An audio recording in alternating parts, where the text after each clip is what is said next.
Hello. What if everything you knew about bonding with your dog or even training your dog was missing a vital element? What if it was missing a key ingredient?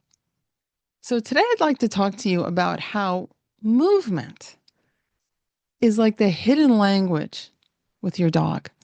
That how you could use your movement, your physical and emotional states actually, to communicate better with your dog and to grow your bond, to deepen your bond with your dog.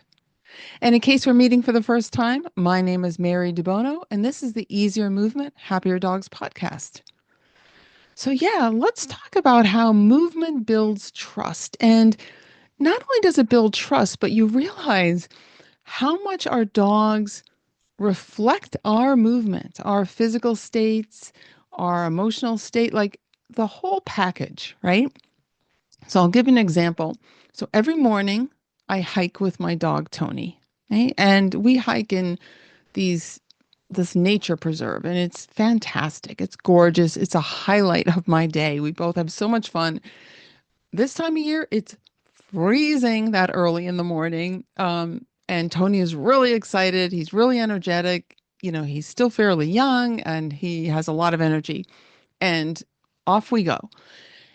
And what I've found over time, we adopted Tony about 3 years ago. So he's 5.5 now. And, he didn't know anything about being on a leash when we first adopted him. He was a street dog from Mexico. But, I quickly taught him using positive reinforcement, of course, how to walk on a leash. So when we're out there in the morning and it's cold and, sometimes I want to run with him, what I discovered at first was that when I would run, Tony would get so excited that he would just want to gallop as fast as he could. So, like, all the leash training went out the window. So I figured out how to work with him. I mean, after all, I've trained my horses over the years to run at my pace as well, side by side.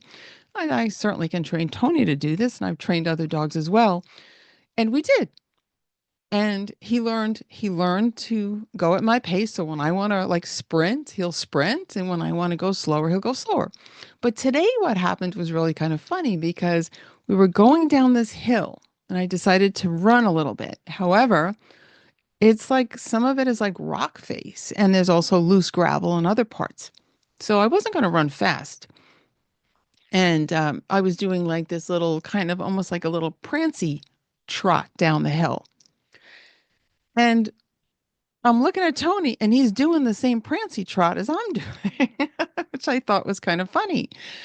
And then I kind of picked myself up a little bit, moved a little bit differently, and he went right into this amazing like collected canter where he was basically like almost like running in place, right? He was advancing a little bit, but was very, very what we call collected, like in horse terminology.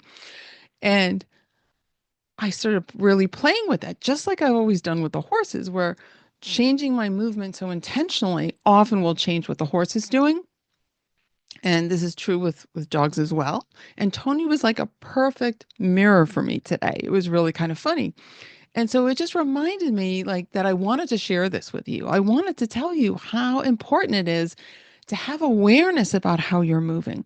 So that's kind of like a big example, like where he's like matching my little prancy trot and this collected canter and all that kind of stuff.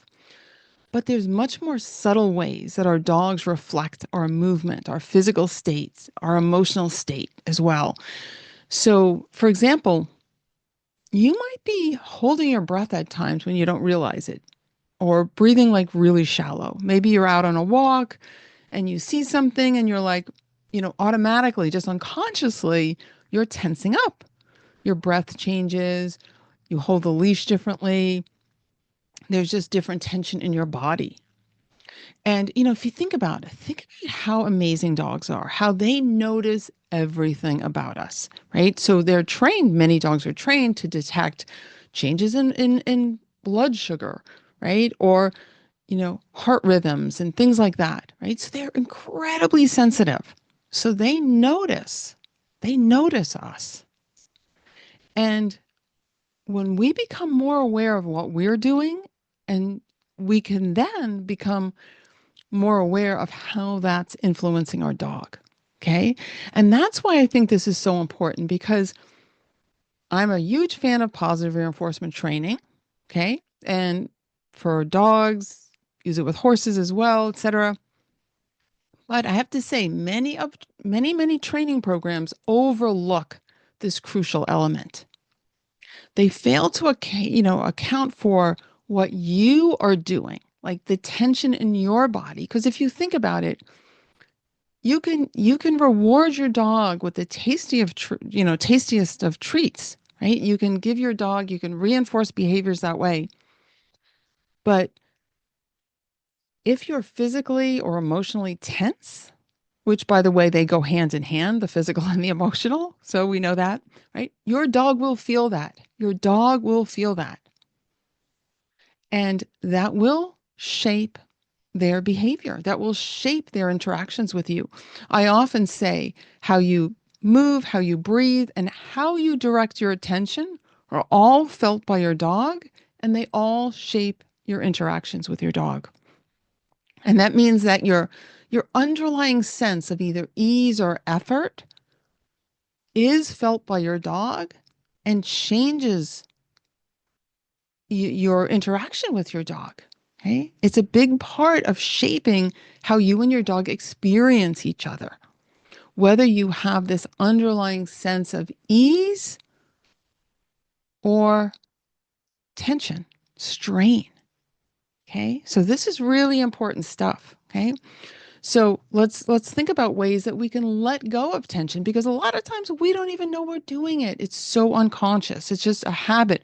We may have started this habit when we were 6 years old, or maybe it's something fairly recent. In either case, oftentimes it's like we're not aware of it. Okay? We don't think we're tense. We don't think we're doing something unnecessary, but we are.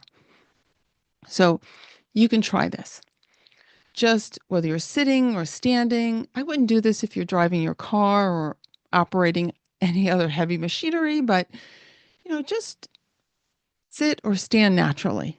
If you can stand, that's even better.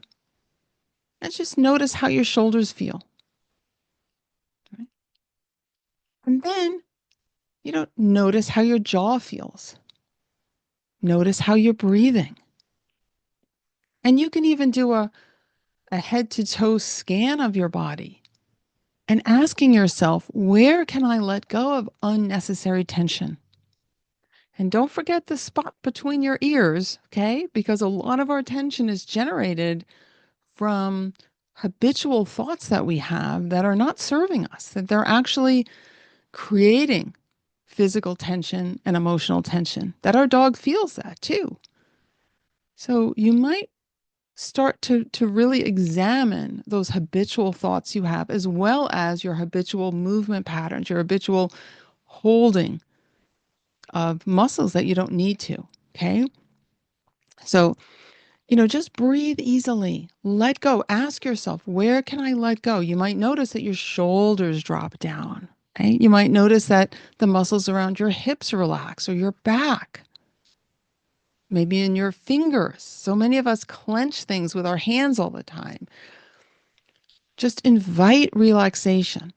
Invite relaxation. And then as you enter into a state of relaxation, you're non-verbally inviting your dog into that same state, right? Relaxation invites relaxation. And now let's do something with your dog. So you're just standing next to your dog. You're both facing the same direction. And just take a step forward and notice if your dog matches you. Does your dog follow you? And if not, it's not a problem, but just notice. And notice, even it sounds funny, but the more you dive into this and get like granular, the more you'll improve your movement and your well-being and therefore help your dog. So for example, when you take a step forward, do you always step forward with the same leg? In other words, if you're going from standing still to taking a step, is it always the same leg you start with? For many of us it is. Do you always step up on a curb with the same foot? Again, many of us do that. It's just unconscious. So start to ask yourself again, like, okay, and then just just see if you can engage your dog non-verbally to come along with you. Okay? And watch for that movement that they choose to move with you. And this isn't about obedience, it's about choice. And it's like when your dog starts to freely choose to move with you, it's when you really deepen your trust. Okay? And now let's talk about when you're playing with your dog. Now you probably enjoy playing with your dog. I know I do, right? But notice, are you doing things in play when you're playing that again are leading to this sense of strain or effort, unnecessary tension, right? You know, maybe you're holding your breath, maybe you're gripping that toy too tightly. Like, are you giving nonverbal signals to your dog that say something isn't safe here? Something isn't right here. Again, what is your underlying sense? Is it of ease or is it of effort? Okay. So, think about this as you're playing with your dog. Just make sure you're breathing easily. Let your body be soft, right? Think, you can kind of signal to your dog like, yeah, we're playing together, but I'm not controlling you. And again, this is not about forcing anything to happen. It's about allowing things to happen. Okay? So think about these things as you go on your walks with your dog as well. You know, maybe before leaving home, before you even pick up the leash, you know, you center yourself. You take a few moments to notice your breathing. Notice what random thoughts are running around in your head. And by the way, those so many of our thoughts, quite the majority of them, are unconscious and they influence our behavior and they influence our physical state. Okay, so they influence a lot of things and therefore they influence our dog. So just kind of tune into yourself. Ask yourself, where can I let go of unnecessary tension? Tension in the body, tension in the mind. Right? Feel your feet on the ground. Notice how your shoulders are when you do pick up the leash. Notice how you hold it. And then start your walk from this more centered place. And notice how your dog responds to this more centered and grounded version of you, this more aware version of you. For many of my students, they tell me that right away their dog starts to be more tuned into them when they're like that.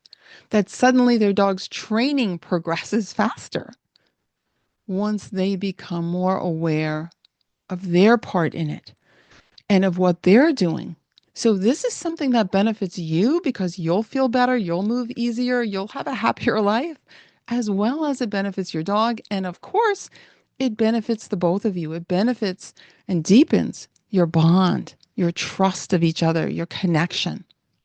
Because, as I always say, you and your dog deserve to feel great together. So I hope you found this helpful. Let me know if you have, how you do with this. Like if you have any experiences that you want to share with me, please feel free to message me, mary@marydebono.com. And thank you so much for listening. I really appreciate you and I look forward to talking to you again soon. Bye for now.